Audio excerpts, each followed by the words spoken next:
Goazen R zuzena eta P puntuan arteko distantzia neurtzea. Hortarako 90 graduak erabili behar ditugu. Angelu zuzen hau. Hau izaten da zuzenan gainean jartzeko eta beste hau altura neurtzeko edo luzera neurtzeko. Orduan, hori egiteko, badakizue hau jarri behar da zuzenaren gainean eta gero mugitu behar dugu pera iritsi arte. Egin dezakegu horrela, mugitzen joan, edo beste aukera bat ere badago. Eta da, hemen jartzen dugu erregla, eta txukun jarri baldin badugu, hemen mugitu ezakegu eta pera berala iritsi gaitezke. Eta ikusten dezuen bezala, 8 zentimetro eta 2 milimetroko distantzia dago R zuzena eta P puntuaren artean.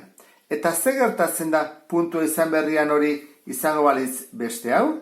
Berdin, hau jarri baldin badut, errez egingo dut, aurkitu ezaket berehala. Kaso honetan, izango litzake 5 zentimetro eta 3 milimetro. Orduan, azkena, puntua izan berrian, ze gertatuko litzaiguke paralelo bat izan ezkero. Badakizue, bi zuzen paralelo baldin badaude, distantzia beti berdina dela. Eta galdetzen badigute, zein da distantzia hori? Goazen ikustea nola neurtzen den. Hortarako lehenengo marraztuko dugu bi paralelo. Gogoratzen zate, ezta? Jartzen zen horrela. Orduan, hori jarri ondoren, oinarria jartzut hemen, eta paralelo bat, hemen txingo dut. Hori da.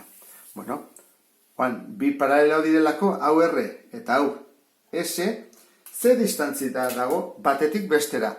Puntuakin egin dugun bezala, egingo dugu zuzenarekin. Hemen jartzen dugu erregla, adibidez, egin dezakezue erreglari gabe ere bai, 6 zentimetro eta 7 milimetro eta erdi. Orduan, beti distantzi berdina. Ikusten, beti dago 6,75 zentimetro. Distantziak neurtzeko behar dugu alde hau eta beste alde hau. Hau jartzen da zuzenean eta hau da distantzia neurtzeko. Triangelua izan, puntua izan edo bi paralelo izan.